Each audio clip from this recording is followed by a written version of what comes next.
கன்னட நடிகர் ராஜ்குமார் கடத்தல் வழக்கில் 9 பேர் விடுதலை செய்யப்பட்டிருக்கின்றனர்.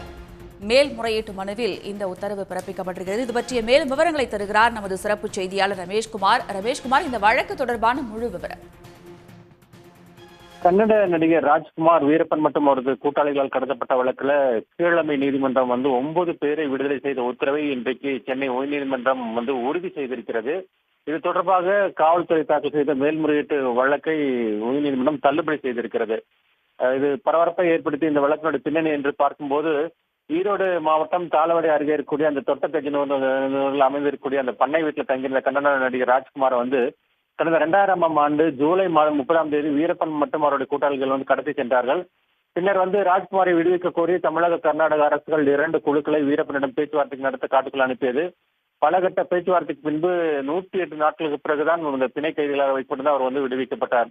இந்த கடத்தல் வழக்குல வீரப்பன் உட்பட அவருடைய கூட்டாளிகளான சேத்துக்குழி கோவிந்தன், சந்திரகவுடா, மல்லு ரமேஷ், கோவிந்தராஜ், அன்றில், பஸ்வர்ணா, புத்துசாமி, கல்மண்டி ராமன், மாறன், செல்வன், அமிர்தலிங்கம், நாகராஜன் ஆகியோர் மீது ஈரோடு மாவட்டம் தாளவாடி போலீசார் வழக்கு பதிவு செய்தார்கள். பின்னர் இந்த வழக்கு சிபிசிடி விசாரணைக்கு மாற்றப்பட்டது.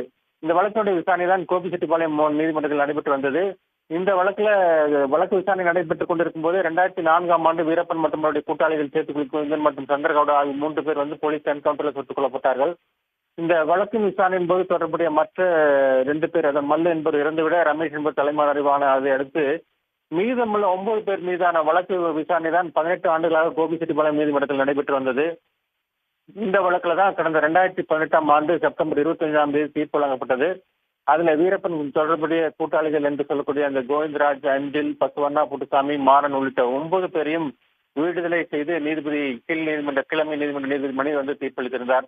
அதுல இந்த வழக்குல குற்றம் சாட்டப்பட்டவர்களுக்கும் வீரப்பனுக்கு எந்தவித தொடர்பு இருந்ததாக என்பதை நிரூபிக்க போதுமான ஆதாரங்கள் சமர்ப்பிக்கப்படவில்லை என்றும், மற்றும் கன்னட நடிகர் ராஜ்குமார் மற்றும் அவருடைய மனைவி பர்வதமால் ஆகியோரிடம் விசாரணை நடத்தப்படவில்லை என்றும், தூதுவர்களாக காட்டுக்கு சென்றவர்களிடம் விசாரணை நடத்தவில்லை என்று கூறி தகுந்த ஆதாரங்கள் சமர்ப்பிக்கப்படவில்லை என்று கூறி இந்த 9 பேரும் விடுதலை செய்யப்பட்டார்கள் என்று அந்த தீர்ப்பில் வழங்கப்பட்டிருந்தது.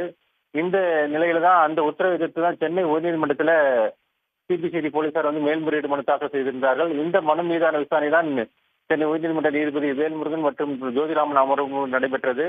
அப்போது காவல்துறை தரப்பில் போதிய ஆதாரங்கள் இருப்பதாக வாதிடம் என்பது முன்வைக்கப்பட்டது. இந்த அனைத்து தரப்பு வாதங்களை கேட்ட நீதிபதி இன்று காலை இந்த வழக்கை தீர்ப்பளித்திருக்கிறார். அதுல அந்த கீழமை நீதிமன்றம் வழங்கிய தீர்ப்பு உறுதி செய்து நீதிபதி தீர்ப்பளித்திருக்கிறார். போலீசார் தாக்கல் செய்த அந்த மேல்முறையீட்டு வழக்கை தள்ளுபடி செய்து உத்தரவிட்டிருக்கிறார். தமிழகத்தையே மிகவும் பரபரப்புக்கு உள்ளாக்கிய இந்த வழக்கு என்பது மிக முக்கியமான வழக்காக கருதப்படுகிறது. இந்த வழக்குல 9 பேர் விடுதலை செய்யப்பட்டிருக்கிறார்கள் என்று முக்கியத்துவம் வாய்ந்ததாக பார்க்கப்படுகிறது. உடனுக்குடன் செய்திகளை தெரிந்து கொள்ள சன் நியூஸ் பெல் ஐகானை கிளிக் பண்ணுங்க.